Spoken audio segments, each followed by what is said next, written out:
I rise on behalf of the opposition and on behalf of our Shadow for Veterans, Robin Preston, in the other place, to speak on behalf of the Crimes Legislation Amendment War Memorial Offences Bill 2025.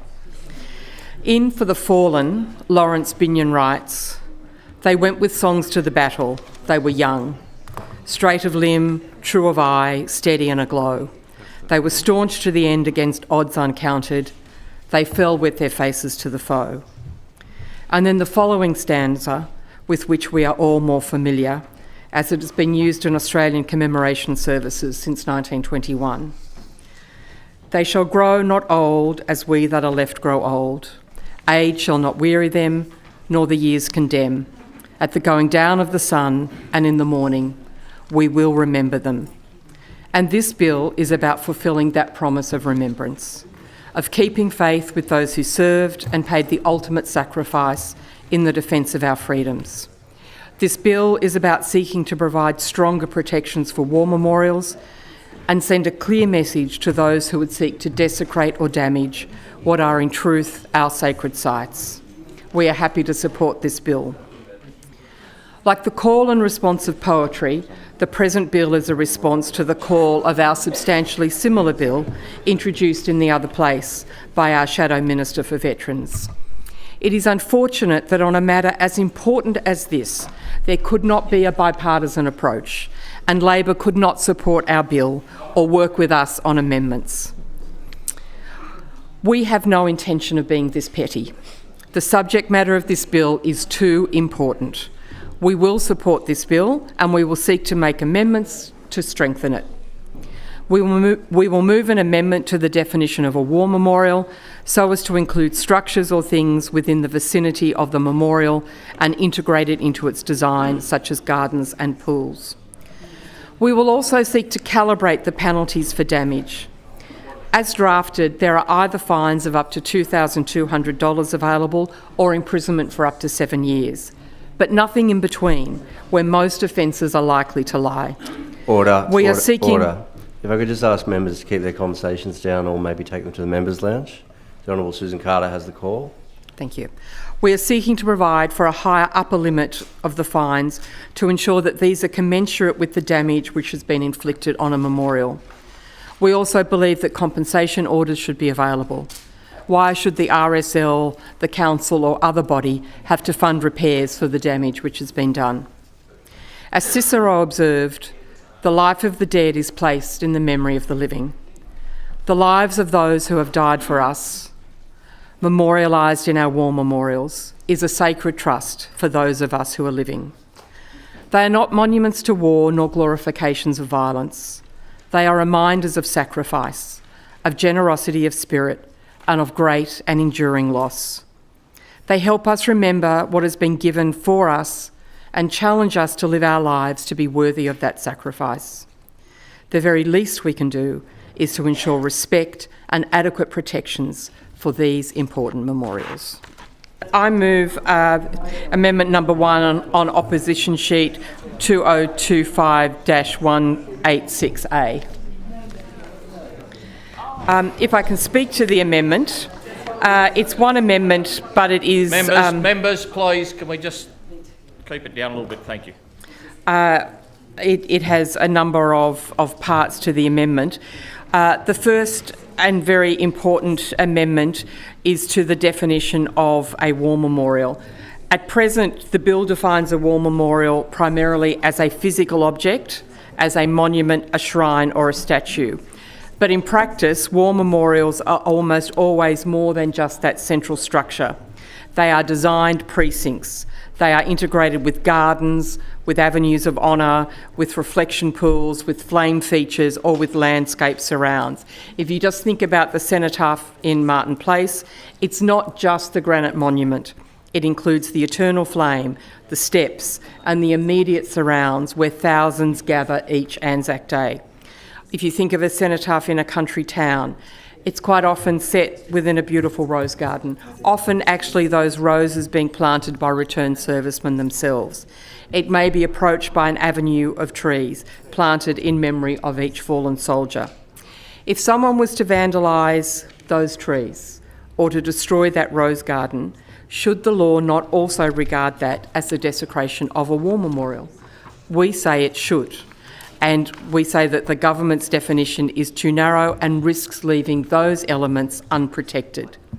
And so for that reason, our amendment replaces paragraph B with the following words.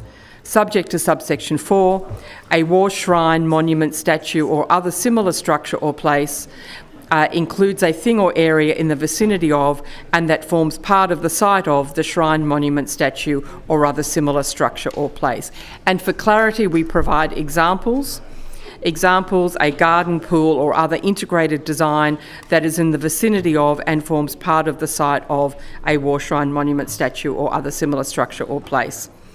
And this drafting ensures that the law recognises what every member of the community already knows.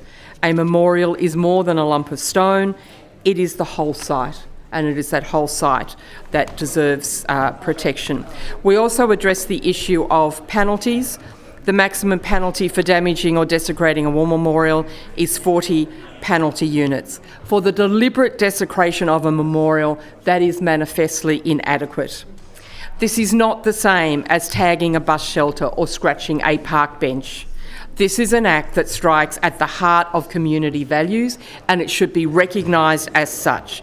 It is an act that is designed to cause offence. It is an insult to memory, to sacrifice and to service. And for that reason, our amendment increases the maximum penalty to 200 penalty units or imprisonment for 2 years or both.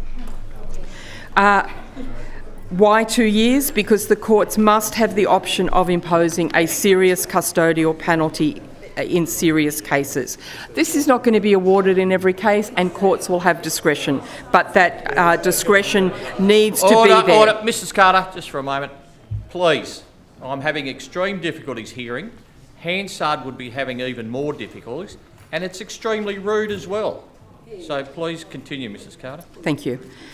Consider a person who deliberately smashes plaques with a hammer or sprays hateful slogans across the cenotaph on the eve of Anzac Day. Should that person face no more than a small fine? The community would rightly say that that is not good enough, and this change brings the law into alignment with community expectations. It seeks to provide a real deterrent, and it communicates clearly that desecrating a war memorial is not trivial vandalism. It is a crime of a high level of seriousness. And similarly, the amendments would speak to 8.3 and under the existing bill, a person who attempts to desecrate a memorial faces only 20 penalty units. That is less than half the penalty for the completed offence. Again, we say that intent should also be caught because the harm to community reverence is exactly the same. The only difference is that the offender was interrupted or unsuccessful, and the law should not treat it as a lesser manner. And our amendment therefore increases the penalty for attempted desecration to 200 penalty units. The fourth amendment is a technical the fourth part of this amendment is a technical but important clarification. The bill permits regulations to exclude certain structures or places from the definition of war memorial. This is entirely sensible. If a cenotaph is located in a park, we don't want every unrelated part of that park to fall within the definition of war memorial. But the government's drafting is vague and leaves scope for confusion. So our amendment replaces existing 8.4 and 5 with the following. The regulations may exclude a war shrine, monument, statue or other similar structure or place from subsection 1 definition of war memorial. 5, a regulation under subsection 4 may be made by reference to one or both of the following: a specified war shrine, monument, statue or other similar structure, a specified thing or area in its vicinity. This achieves precision. It makes clear that exclusions can apply either to the central memorial itself or to areas around it. It allows sensible tailoring, for example, excluding a playground in the same park while retaining protection for the cenotaph and its immediate surrounds. Importantly, our amendments address the issue of restitution. Comments were made by the Parliamentary Secretary that it was inappropriate, that some of our amendments were inappropriate because of the socio-economic disadvantage of the person who may be vandalising or desecrating the monument. What about the socio-economic disadvantage of the small RSL club or the small community group or the school or even the council? Why should those ratepayers, why should those members of that club, why should those parents in a school, why should those Boy Scout members be expected to pay for damage that has been caused by somebody else? There is socio-economic disadvantage there as well. And compensation sends a really important message. You damage it, you fix it. It isn't you damage it and, oh, well, that's okay, we're really sorry, somebody else will fix it. Somebody else will sacrifice for you in war. Somebody else will protect your liberties. No, step up. You damage it, you create the problem, you are part of fixing the problem. Restoring a memorial, sadly, is expensive. We heard today from the Honourable Jeremy Buckingham about the specialist work that goes into that stonemasonry. It can cost tens of thousands of dollars to fix some of the damage. Our amendment raises the maximum compensation order from 20 penalty units to 200 penalty units to ensure that the order for compensation can be made at a suitable level. Our sixth amendment addresses the discretion of the courts in making compensation orders.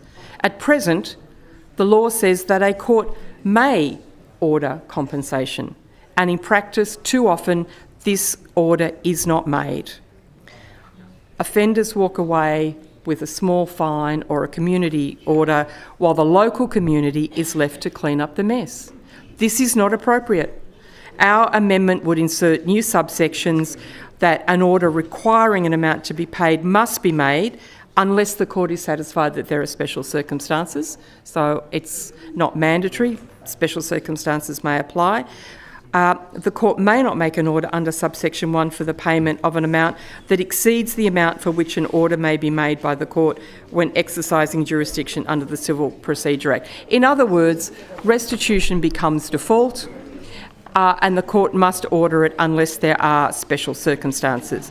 But at the same time, restitution is capped fairly, an order of the civil jurisdictional limit of the court. This strikes the right balance and ensures that there is a real connection between the damage and the person who has damaged. This is really to send an important message. These are important places. They deserve our respect, and the consequences for failing to respect should be significant and proportionate. I commend our amendments to the House.